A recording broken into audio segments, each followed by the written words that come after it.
Welcome to it. It is the next of our 2019 Bonitas Comrades Marathon Online Success Seminars. My name is Brad. We've got the coach, Lindsay Parry, with us once again today. Lindsay, how's it? I'm very good, Brad.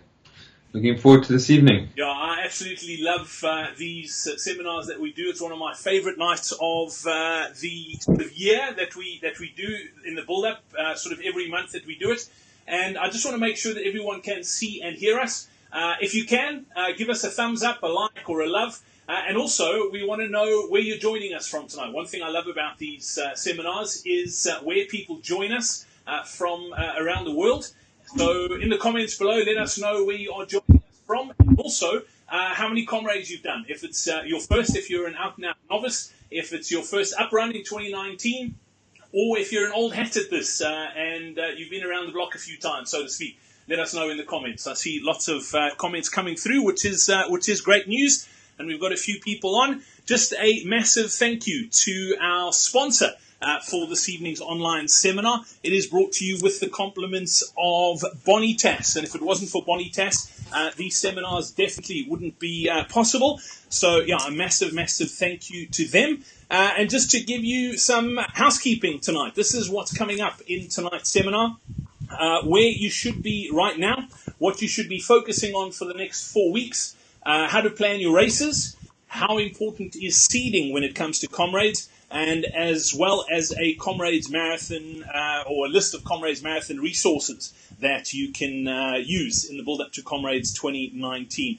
Lindsay, if it's cool with you, and I just hope that it's cool with everyone else joining us tonight as well, I want to try and get as much of the sort of presentation out of the way, because one thing I love about these seminars is the opportunity to ask you questions. And I know there's things you want to cover about where people should be right now and some of the things that they are dealing with. So if it's cool with you, I think let's jump straight into it. I see lots of comments coming through, which is great. Keep them coming through. We love seeing them. I'm going to be looking down because I've got my computer in front of me. That's where our slides are. So if you don't mind, you might see the top of my head every now and again. But Lindsay, let's talk about where people should be right about now in their Comrades preparation. Well, hopefully most people are qualified with Comrades moving out to the second weekend of February now. There will still be a load of... February, you just gave everybody...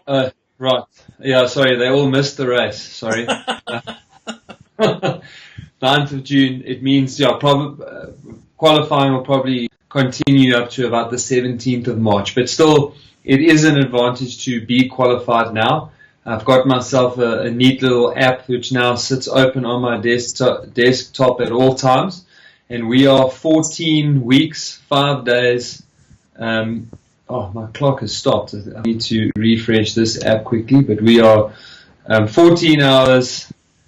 14 weeks. I'm really trying to give people heart failure tonight.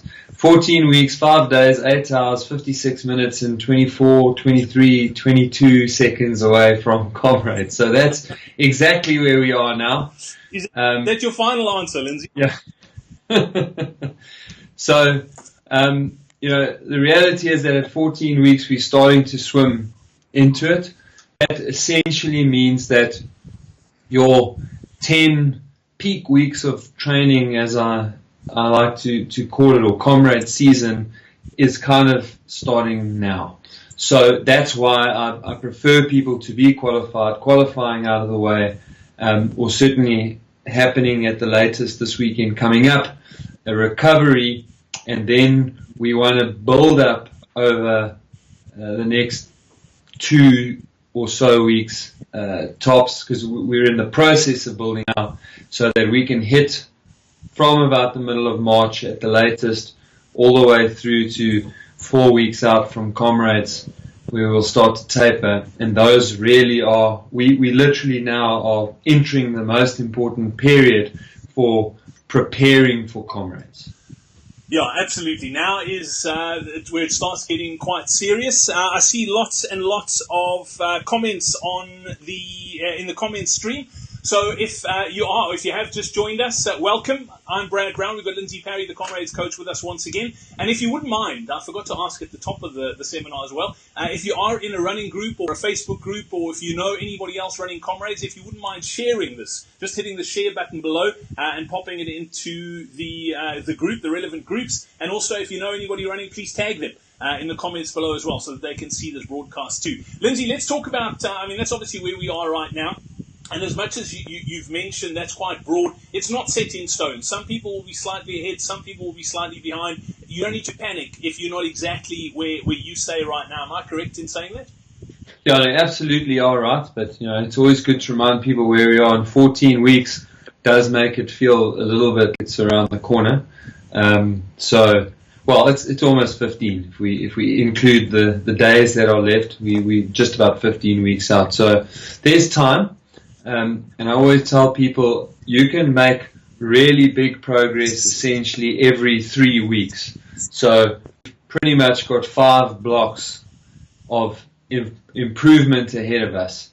And so you're right. People will be at varying degrees, coming out of illness, coming out of injury, coming out of qualifier. And we do still have time to work on that. Yeah, absolutely. And I always talk about sort of taking it in small increments, that if you don't take care of what needs to get taken care of this week, don't worry about Comrades, because you need to worry about this week. So I'm always a big one on that, is breaking it up into little pieces, and I love that you've done exactly that. But let's talk about the next 4 weeks, because that's how we break things up in these online seminars. What should we be focusing on in the next 4 weeks? Okay, so if you've just qualified, then what you really need to focus on in the next week to 10 days is making sure that you've completely recovered from that qualifying effort. So this is your opportunity to physically look after yourself, mend any little niggles, to mentally refresh, because the next phase of the training you are going to need to really be emotionally, mentally engaged in the task. Physically, you're going to ask a lot of your body. So this really is a core time for you to make sure that you recover, and then spend the next 10 days to 10 to 14 days building yourself up until we will then hit our peak training. So essentially, I would say right now, in fact, we're going to go through that a little bit.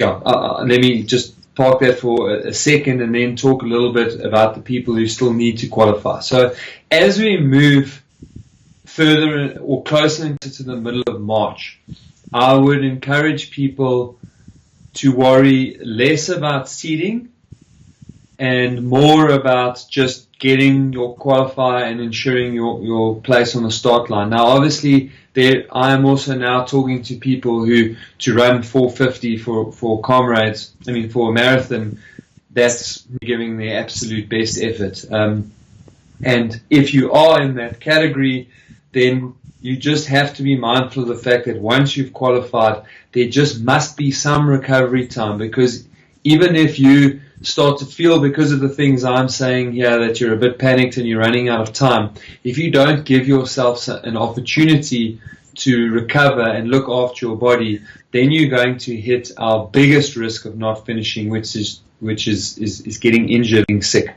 So if you've qualified, you're going to take that break right now.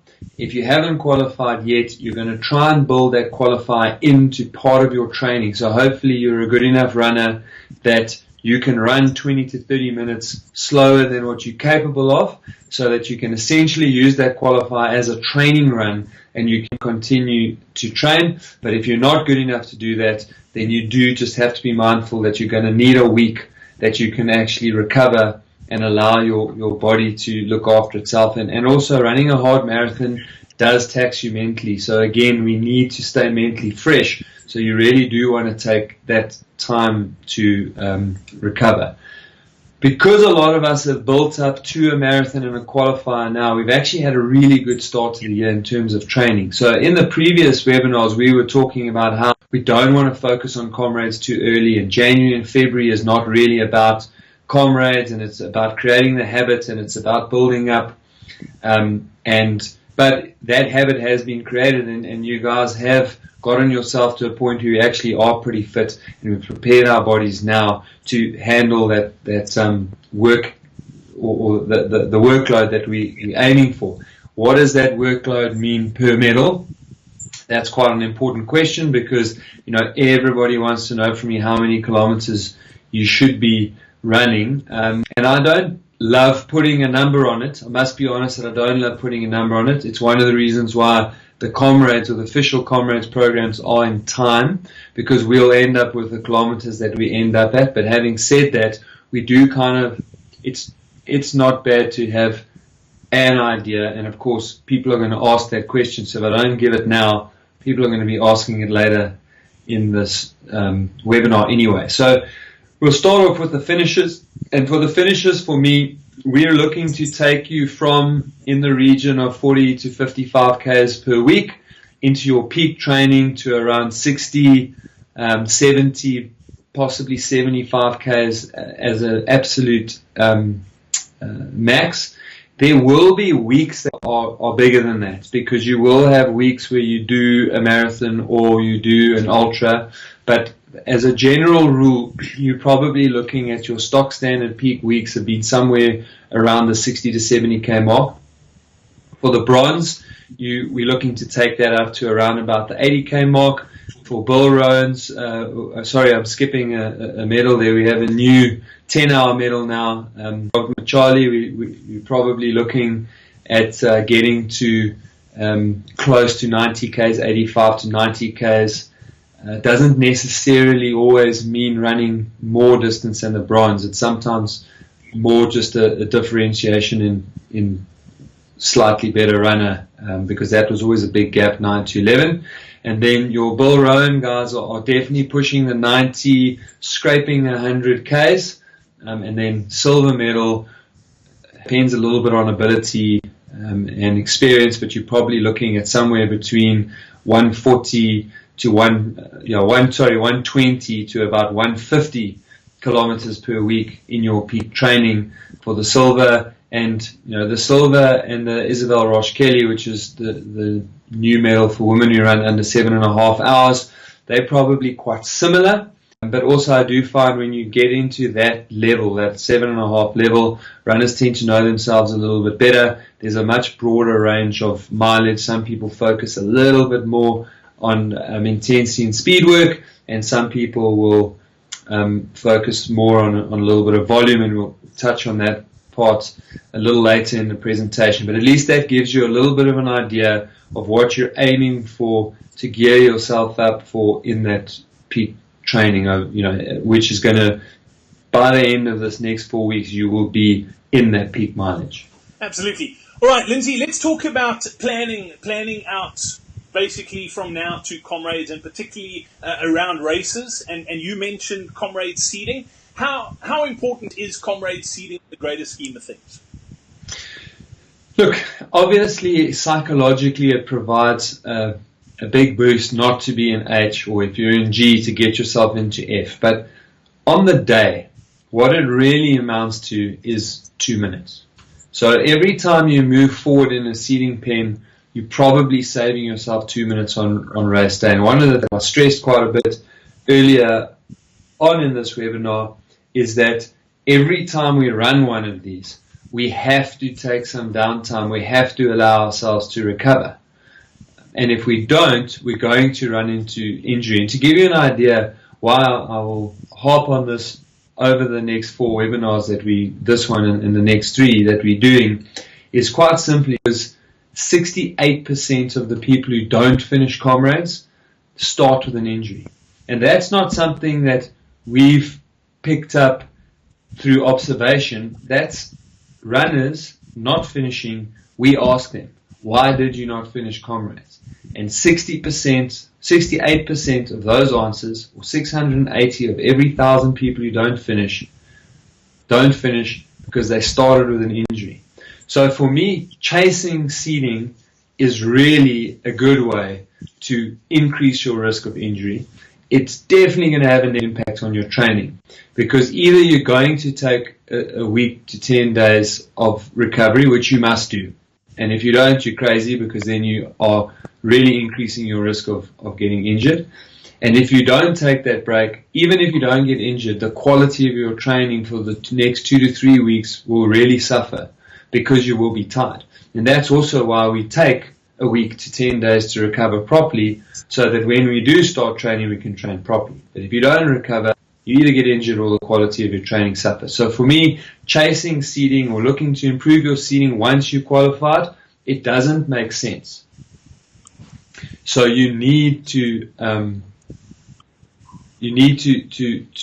train properly, follow the process, and you can improve your overall running ability on Comrades Day much more than 2 minutes by training properly.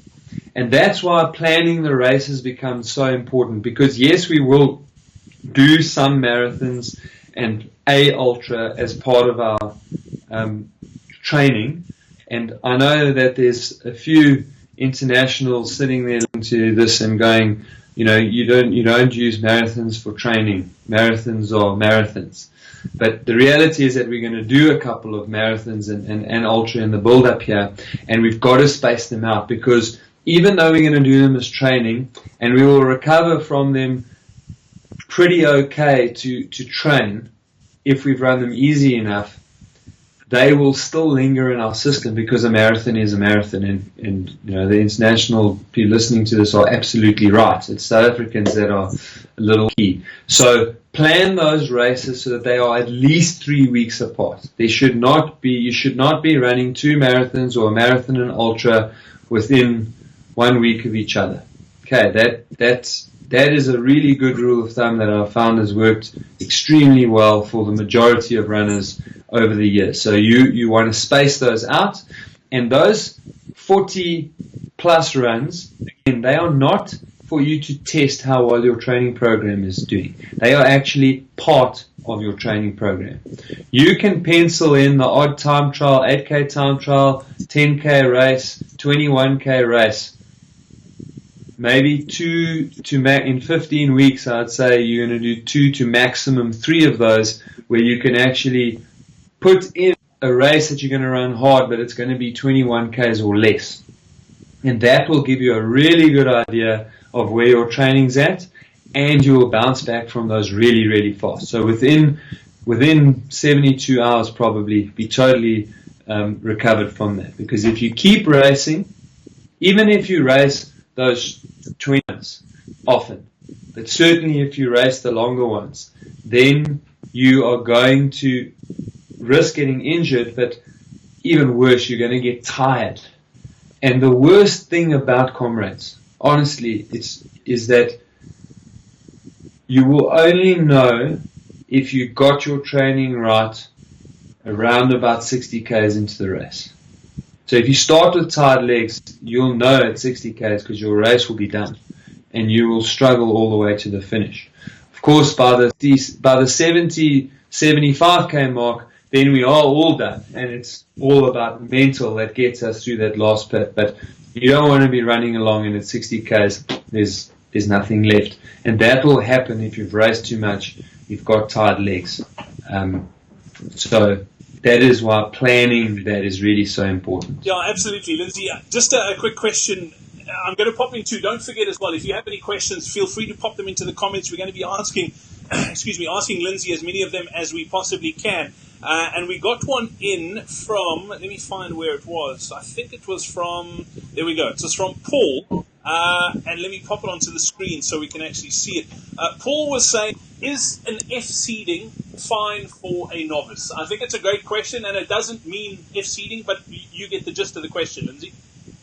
Yeah, absolutely, and I think that literally sums up what I'm saying. And I would go as far as to say that an F seeding for novice is actually pretty good. Yeah, exactly. I mean, you're gonna, yes, of course, it's going to take. I think F seeding is going to take you around 6 to 7 minutes to get over the start line. Yes, you're going to lose a little bit of time at crossing the line, but again, chasing the D or the E and the D seeding to save yourself 2 minutes. It's not worth what you're putting yourself through.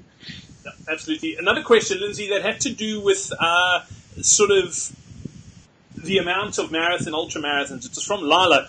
Lila said, I did my first marathon on the 17th of Feb as a training run, but I'd like to know how many I can do before Two Oceans and Comrades. I mean, you mentioned the 3-week break, but I know you often talk about whether it's 2 marathons or an ultra or 2 ultras and a marathon. What's your thoughts around that? Yeah, so look, that is my general rule, and I'm much stricter with it on novices than I am people who've done the race before, but I like 3 runs of 42 Ks or longer. So whether that's 3 ultras, or it's 2 marathons and an ultra, or 2 ultras, and that's kind of how I like to do it.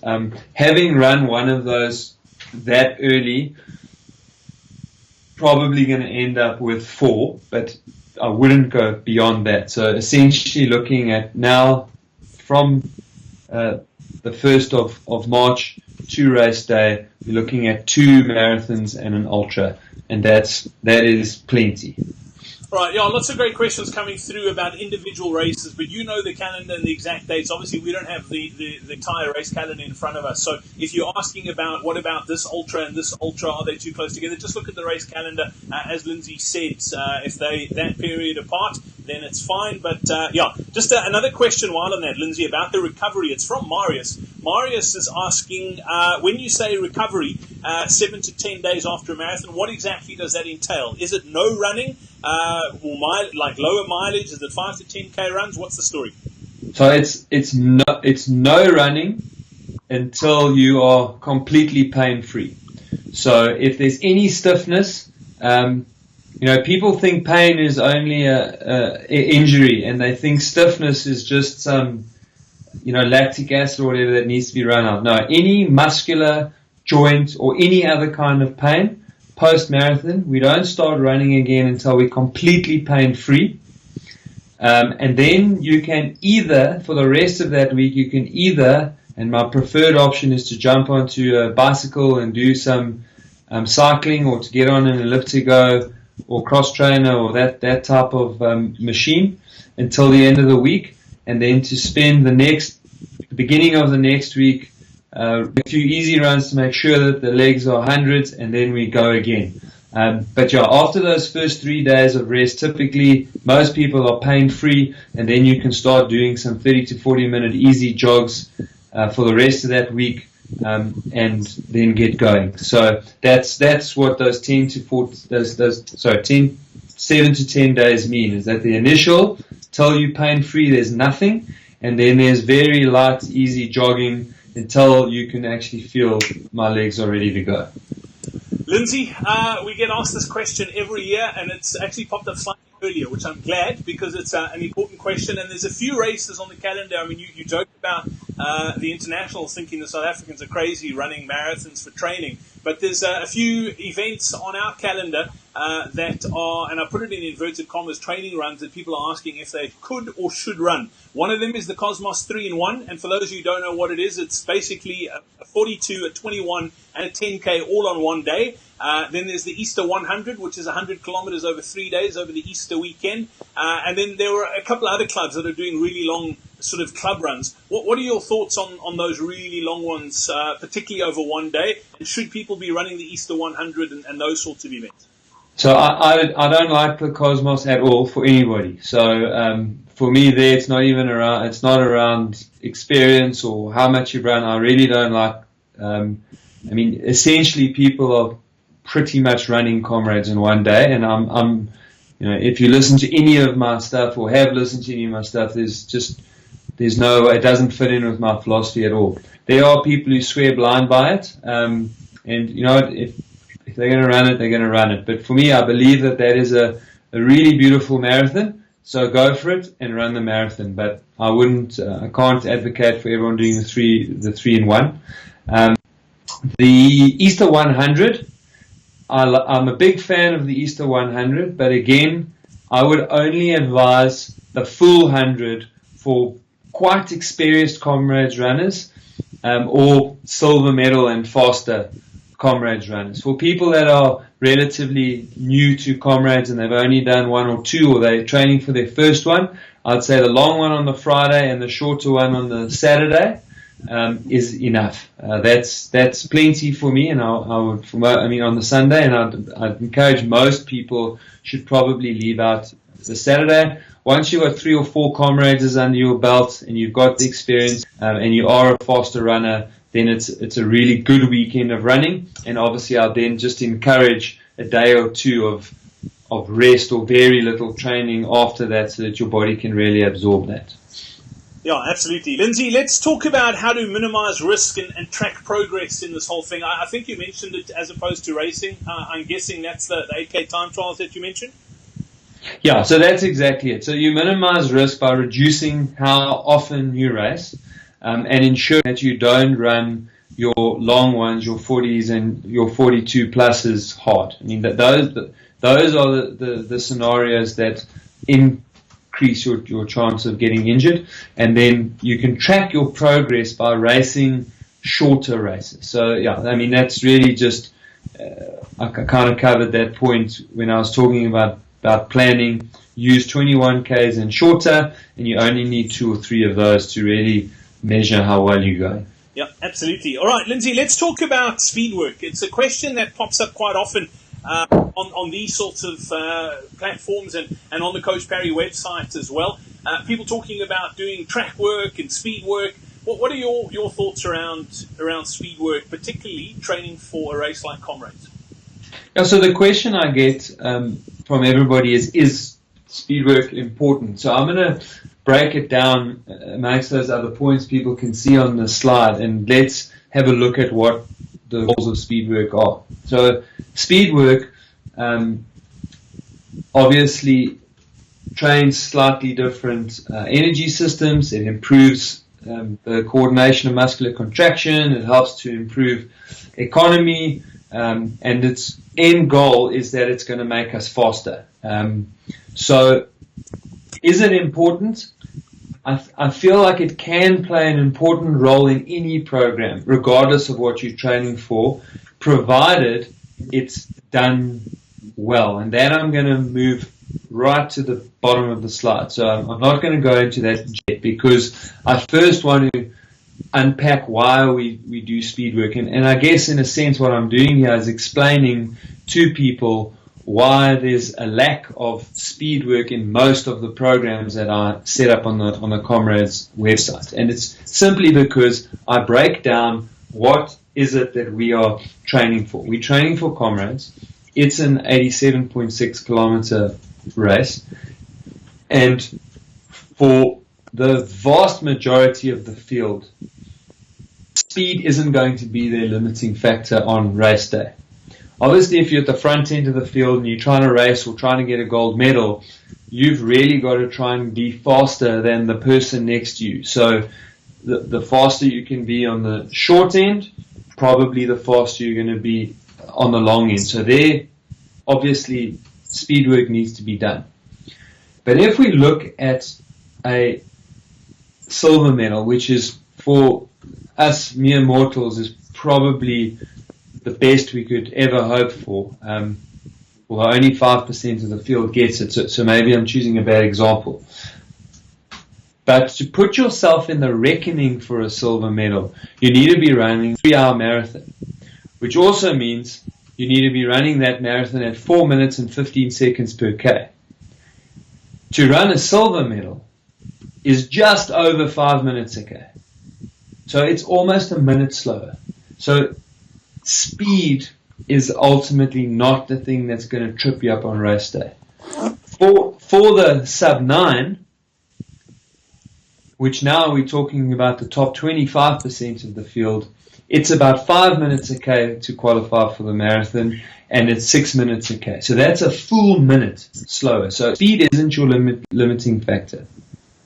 So when I look at building a program that is going to be used by people that I will possibly interact with once or twice if I'm and they are lucky, depending on circumstance, it doesn't make sense to put in workouts that inherently carry a lot of risk for acute muscle injury if they are not done properly. And without being able to supervise and advise and set the training intensities on those speedwork sessions properly, it really does mean that I'm putting a lot of people at risk of injury when it's one of the smaller components for success on Comrades Race Day. So essentially, I look at it and I go, is upside the improvement in the speed and the running economy and coordination of contraction, is that stuff worth the risk of getting injured when we're training for a race that's really all about being able to put one foot in front of the other at a relatively low intensity for a very long period of time? And the answer always invariably is no. And when I give talks in when we do our road shows around the country, and you've been at some of those, there are always people in those that get extremely angry with me about this. So what I will then say is that if you feel like it's important and it's an important part of your running and it makes you a better runner and you want to do it, then I would put the following guidelines in place so that we can mitigate against the risk of injuring you when you do speed work. You should always base it on a relative ability. So doing a park run or a time trial or a 21k race is a really good way of then setting your intensities for your speed work for your next 6 to 8 week block. And regardless of whether you choose 100s or 1000 or milers or 3 minute or 4 minute intervals, you want to run those intervals at between 3 and 8 seconds per kilometer faster than what you are running those races at. And obviously for your 400s, they will be closer to the 8 seconds quicker, and when you start moving to 1k and 1 miles, they'll be closer to the 3 to 5 seconds per kilometer faster. So what we're doing is we're running slightly faster with some rest intervals in between, and we're looking at making that volume, and this is where it gets tricky.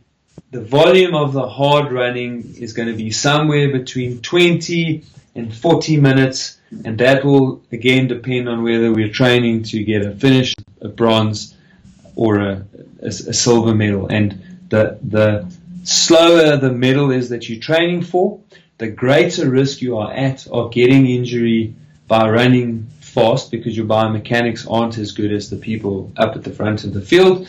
You probably weigh a little bit more than the people up at the front of the field. So then we move closer to that 20 minutes of fast running once a week, and obviously as we move further to the front of the field, we'll move closer to that 40 minutes of hard running. So hopefully that does clear up for a lot of people, because that's an extremely common question that I get at my talks on Twitter and all the other platforms that we've got going.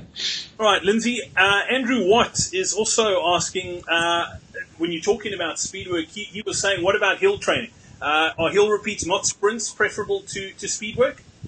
Yeah, so absolutely. And I do feel like they are a much safer form of speed training, because the hill itself puts in place a self-regulating or self-limiting factor, because we can't run up a hill nearly as fast as we can run when we are doing track work, for example.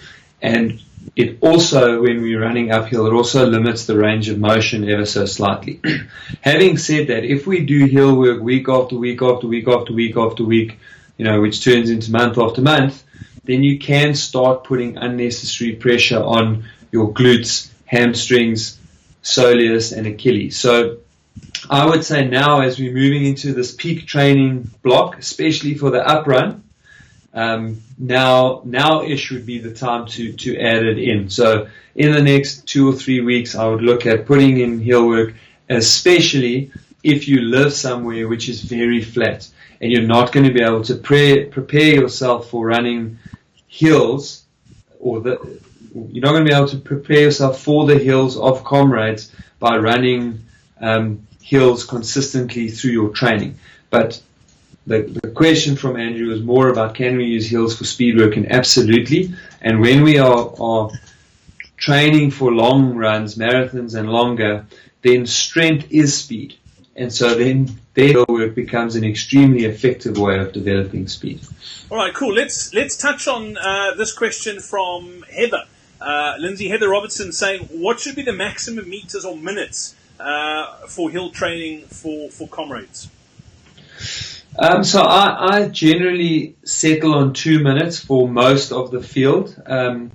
And for everybody listening now, the 3 minute H that's on some of the programs, the Bull Rowan and the Silver in particular, those are 3 minute hard intervals. And the hills, wherever it says hills, I've actually spelt it out, that is hill work. So I think that's maybe where this question is coming from. But yeah, so typically I would use 2 and 1 minute hills. At 1 minute hills, I generally use more for power-based stuff. So for the comrades, we're looking at around 2 minute or 400 meter hills, whichever comes first. And as I said, I would do those in that training block, those 10 peak weeks of training block that we're going to do for comrades. I love these webinars, Lindsay. We get people from literally all around the world on these, and it looks like we've got quite a strong contingent tonight from Namibia, and that's not to be confused with Nambia. That's President Trump. It's a different country. But Kirsty wants to know, they're focusing, we're talking about the next 4 weeks. Kirsty, we're talking about that, but obviously we're talking about the build-up to Comrades. But they've got a 100-kilometer weekend in Namibia, the first weekend in May. She says you're in support of it in April, but is the first week in May too late? They're not running, or she's not running Om-Tom this year.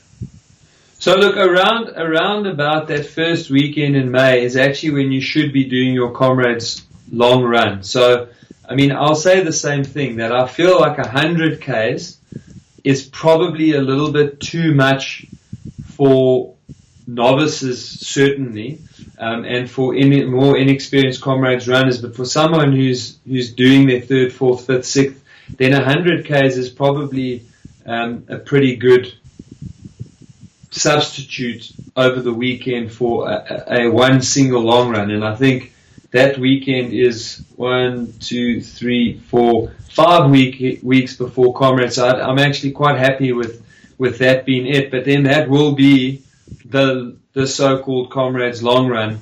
And after that, I probably wouldn't do anything more than 30 to 36 kilometers. Yeah, absolutely. Great advice, Kirsty. I hope that answers your question.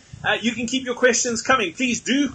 We love them. So we've pretty much covered what Lindsay wanted to cover tonight. So there's a couple other things we're going to talk about, some resources, but we are going to be sharing a whole bunch of your questions tonight. And Lindsay, here's one from Nicolette Fasahi. Nicolette says, my resting heart rate is elevated by about 10 beats per minute. I'm not sick, but I've been doing hard last week, around 70 kilometers. Should I be concerned? So yeah, if it's elevated by 10 beats, I'd be very concerned, because that's almost always because you are or are about to get sick. So I would definitely have a day or two of rest. Probably 2, because if you are definitely not sick and you don't develop symptoms of being sick, then you are right on the edge of real overtraining, and 2 days of absolute rest can reset that clock, and then you should be fine to carry on fairly normally with your training. But yeah, I would just keep a little eye on that resting heart rate. And if it keeps happening every time you hit 70 or 80 Ks in a week, then something in the training needs to change. Either you need to drop your high intensity day if you're determined to keep that volume up, or you've got to pull that volume back by 10 to 15% and see how you progress over 2 or 3 weeks, and then you can maybe look to build it up a little bit again. All right, another great question, Lindsay, and this is quite a common one, and I think a lot of people get nervous about this. It's from Paul Stapelberg. Paul says, if I missed out on 2 long runs due to flu, do I need to catch it up somewhere? So look, I'm really not a fan of catching up, and how are you going to catch up? So if you've missed 2 long runs, are you going to do somewhere in your program 2 weeks where you do 2 very long runs in the same week? it's not practical to make that up. By the same token, if you add like 10 to 15 Ks per day across your week to catch that up, you're gonna make your weeks enormous.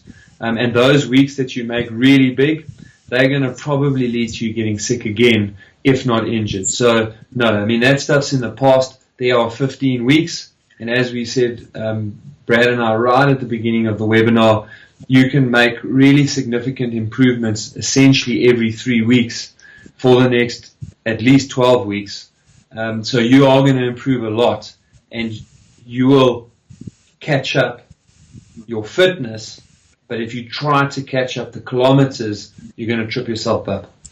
Yeah, absolutely. Lindsay, great question from Ronnie. Ronnie says, hey coach, I recently started doing strength training. However, it makes me cramp. What am I doing wrong?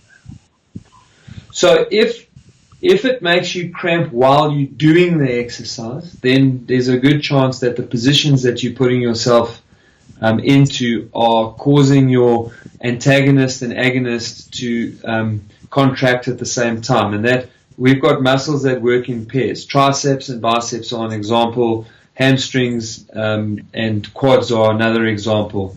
So if you've got these pairs of muscles working together and your form is putting you into a position where both are contracting at the same time, you're going to cramp, and it's down to you just not doing the exercise correctly. If you're talking about getting cramp afterwards, well, you might just be overdoing it in the gym, because cramp really is a mechanism of fatigue. So if you're cramping post-exercise and you're in the gym, then just tone it down a little bit, and you don't need to really push yourself quite as hard in the gym. If you're listening to this and you're wondering about strength training, our strength and conditioning coach over at CoachParry.com, Sean Hendricks, has put together a strength and conditioning program for Comrades runners. If you'd like to download it, it's free. All you need to do is head over to CoachParry.com/strength. If I could ask someone just to pop that in the comments, it's CoachParry.com/strength. It'll take you through. You can download it right now, and that is available. Lindsay, question in from Amanda Kuhn. Amanda wants to know about trail running within your Comrades running. Is it good? Should you be not be doing it? What's the deal with trail running as part of Comrades build-up? Look, always been a big fan of it. And when I lived on the Great Mountain, I used to run at least twice a week some pretty hardcore trail when I was training for Comrades in Two Oceans. So I do like it quite a lot. And people always ask the question, because it is quite a bit slower than running on the road. People always ask if they should compensate with mileage, and I don't like that. I would still stick to the time while you are in the mountain, but you also have to accept that it comes with it and a risk of turning an ankle, falling down the side of the mountain. So you have got those acute risks, but by the same token, doing all your running on very hard tar puts you at risk from overuse injury, because it's extremely monotonous. So running some of your on the trails takes away from that risk, but obviously if you fall and break something, that is part of trail running. The risk is there. It's not common, and I certainly never injured myself on the mountain, but it can happen. All right, Lindsay, a question with regards to Two Oceans and Comrades, and it is from Chris Patricius, saying, given how late, or given the late Two Oceans date, is it okay to race Oceans this year ahead of Comrades? So look, I wouldn't race Comrades ahead of Oceans, but certainly you can run it, and I would. And if it's such a great race that I would happily tell people to go ahead and run it, and then 3 weeks later to run around 40, maximum 45 Ks, depending on what medal you're training for. But I feel like 40 is enough, and so that will be 56 Ks 7 weeks out, 42 Ks 4 weeks out, and then that's your long running done and dusted for Comrades 2019. All right, Lindsay, a question I'm trying to find it. It's from Fiona, and it was about iron levels in female runners. I can't find the question, but basically what she was asking was, is it normal for female runners to have a drop in iron levels? Is it something she needs to get checked out, or should she be supplementing?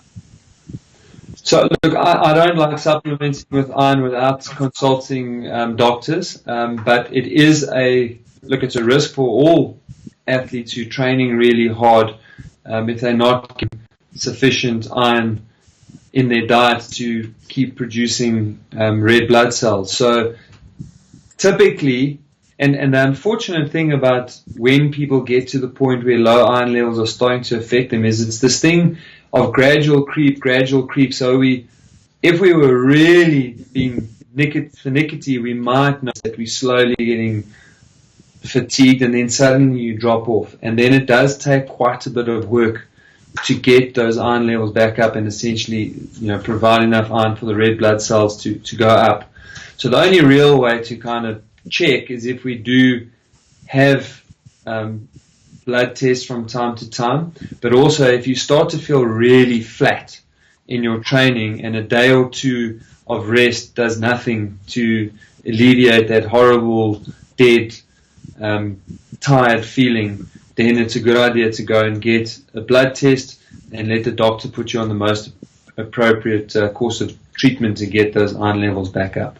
Okay, Lindsay, I think we need to answer this question because I'm worried that Zama is going to do some damage. And basically, Zama is saying, is it advisable to do marathons every week until May, even if you alternate in terms of goals? Some slow, some fast. I think the short answer to that is no.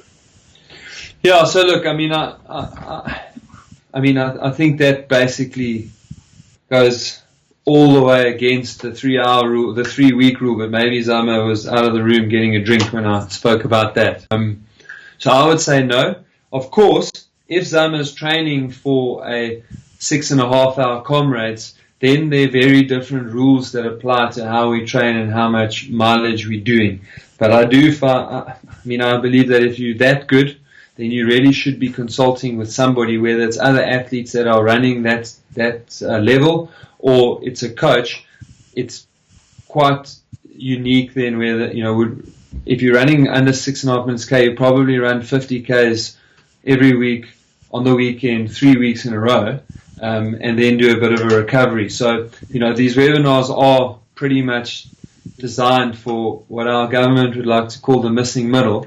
So I'm talking to the 80% of the field, and I would include the Bill Rohns in there. I don't think it's smart for Bill Rohn to do marathons within 3 weeks of each other. So essentially, the top 5% of the field will play by different rules. But for the rest of us, we should be leaving 3 weeks between marathons. So every weekend, not a good idea unless you're chasing sub 6.5 hours.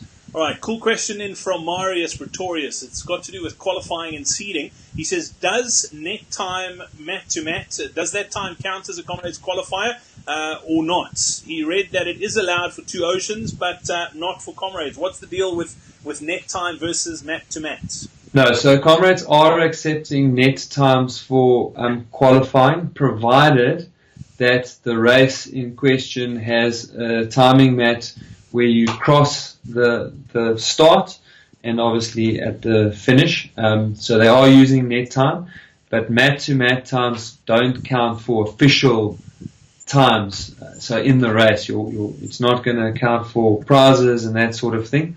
But on race day, it will very much be gun to mat, and that is important. So you can use net time for qualifying, but on the day, it's gun to mat. Yeah, and that's, I think, one of the things that makes the drama around Comrades what it is, and why it makes it so special. Keep those questions coming in the comments. I'm a bit disappointed, Lindsay. We've got a few hundred people live with us, and we've only got 99 thumbs up, 42 loves. So if you are getting anything out of this webinar, please give us a love or a like. The more of those, the better.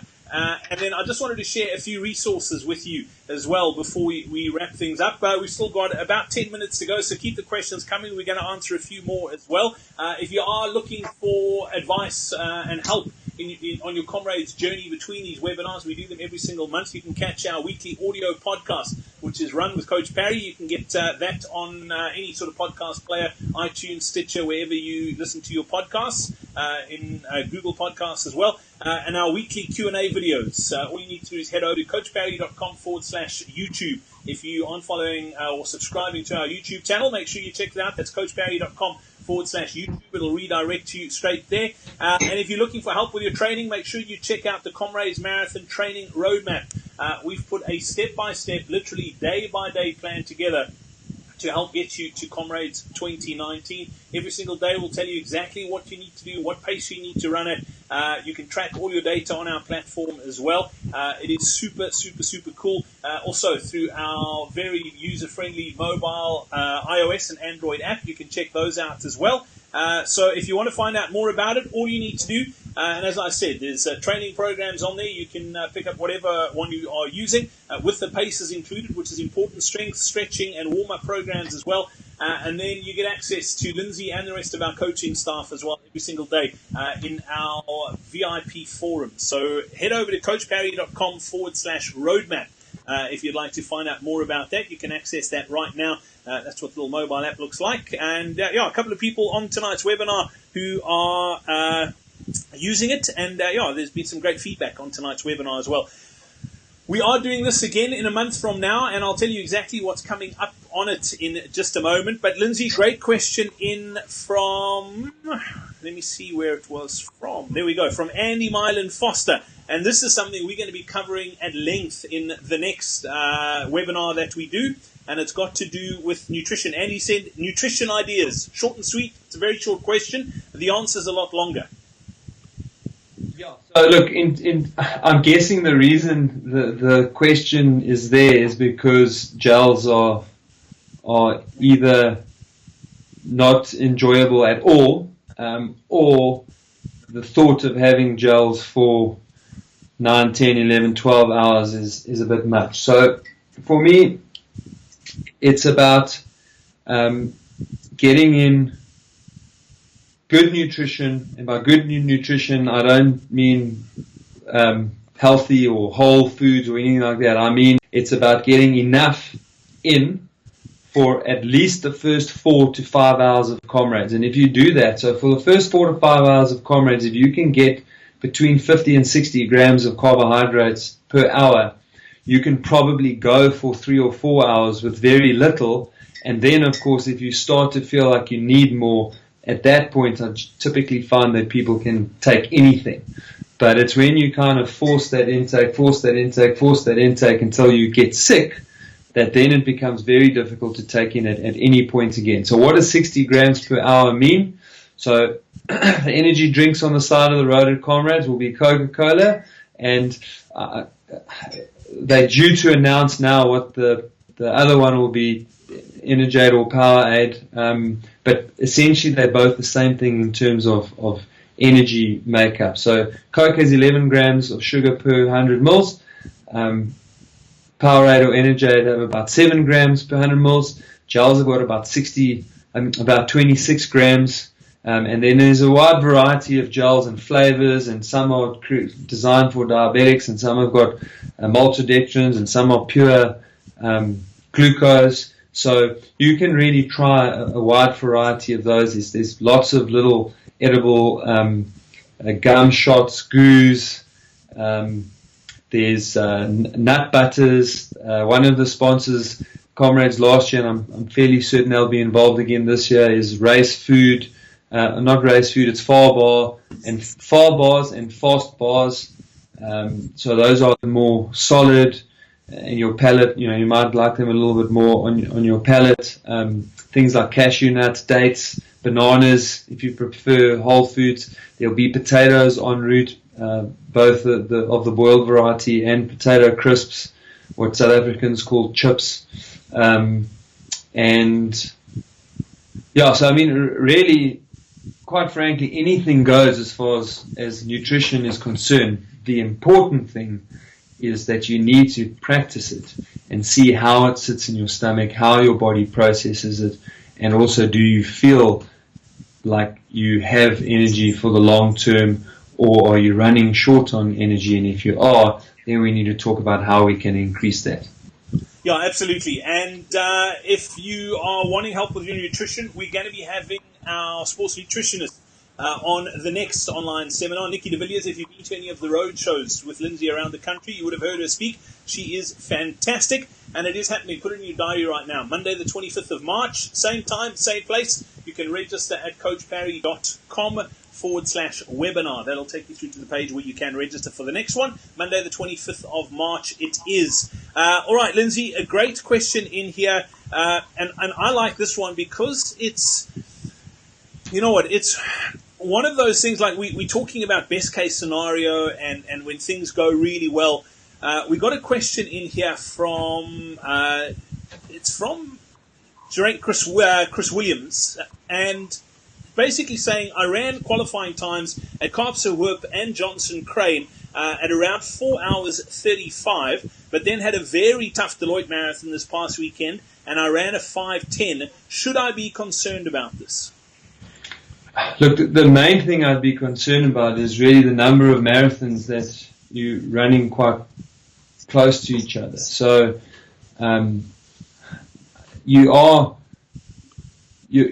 you're following the 3-week rule, but I mean, was Deloitte's really necessary this early on when you qualified in November essentially and backed that up in January? So I probably would have done either Johnson Crane or Deloitte's, and certainly at Deloitte's I literally would have lined up as an absolute pure training run. Now, based on your 4:35, if you'd set out to run 5:10 from the outset, it probably would have been an easy marathon. It would have been a smarter way of running it. The fact that you say it was a tough run means that you suffered for that, so you're probably running a lot harder. And that's really now a lesson that you can take forward, is that when you do run the next marathon, and it does happen to be more as a training run, 5 hours or just over 5 hours, based on your 4:30, 4:35, 5:10, 5:15 is probably the right pace for a training marathon.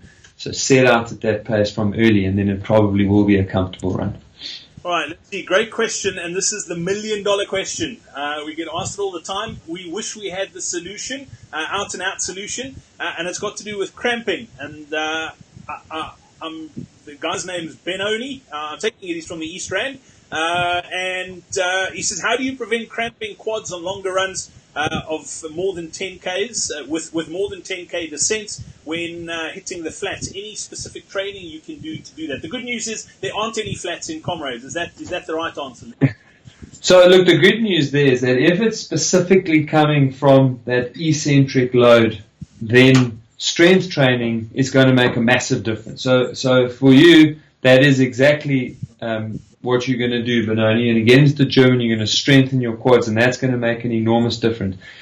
But because it's such a problem for so many people, let me just give a slightly more general answer. And the first one is that strength training often helps with reducing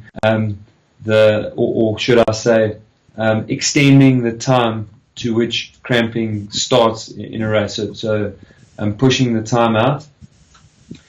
Obviously, training, and the fitter you get and the better you train will also help that. But people who cramp do tend to cramp, and so eventually that onset will start. And really everything we're trying to do is to delay that onset. Another extremely good and probably the most effective way of delaying the onset of muscle cramps is by employing a run-walk strategy.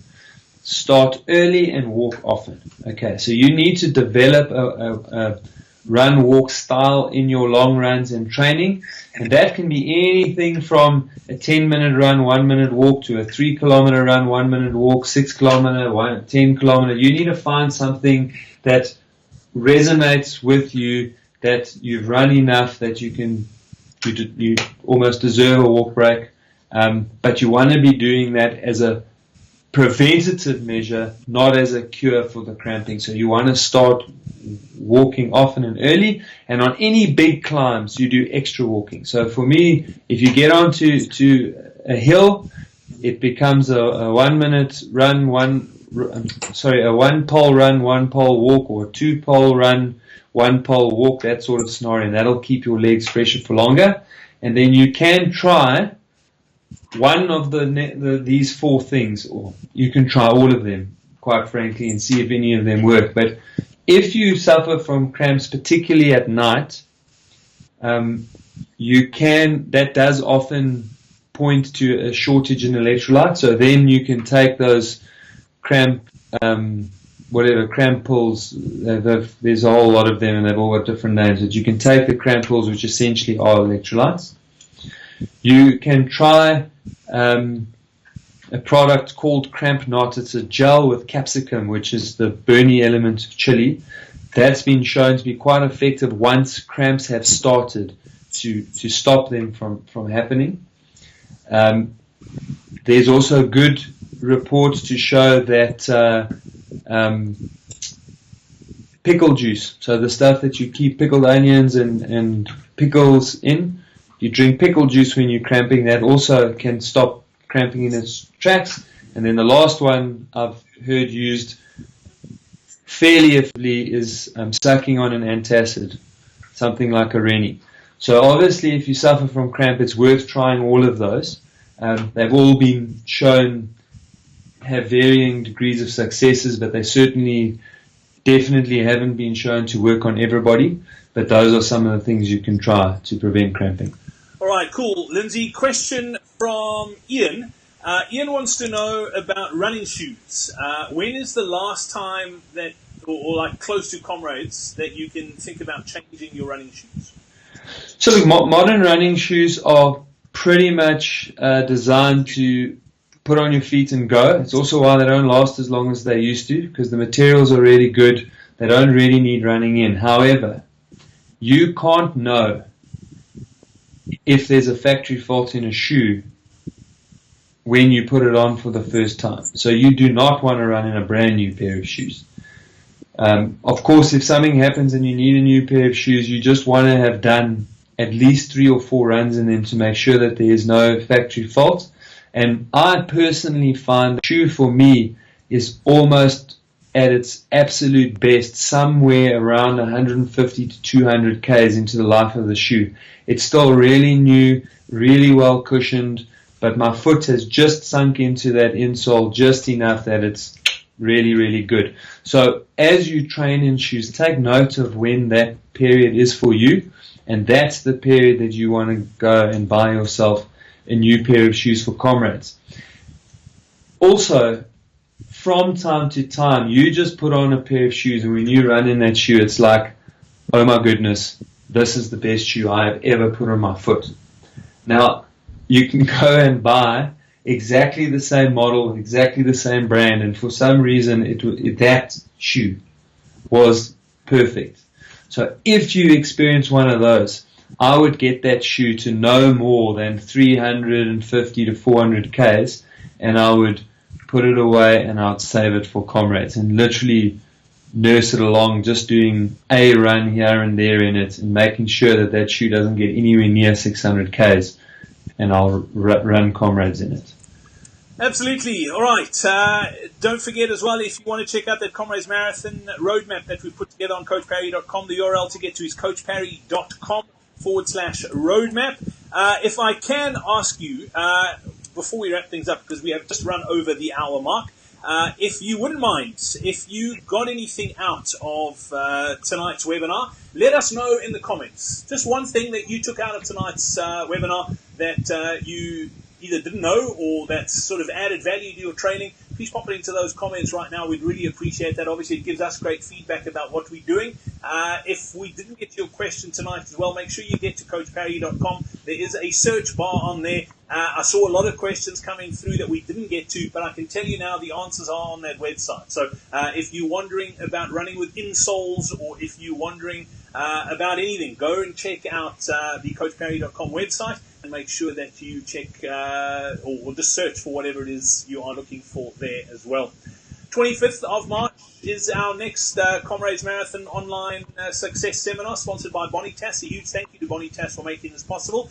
Lindsay, parting shot from you finally? Yeah, I mean, just to emphasize there that we do have time to train still, and that we are now gearing up for the serious part of Comrades, and over the last few months I've kind of said run to enjoy, and let's not focus too much on Comrades. As of the end of this week, put your Comrades hat on, start playing smart, look after yourself. We're talking about 10 weeks of really focusing on Comrades and doing everything to the best that we can do it, give ourselves the best chance of achieving our goal. Yeah, and if you take care of the little things, the big things take care of themselves. So, Lindsay, thank you very much for that. We look forward to catching up with you on CoachParry.com and the podcast and all the rest between now and the next webinar on the 25th of March. You have yourself a great one. From the two of us, it's a very big thank you on behalf of Comrades and Bonitas as well.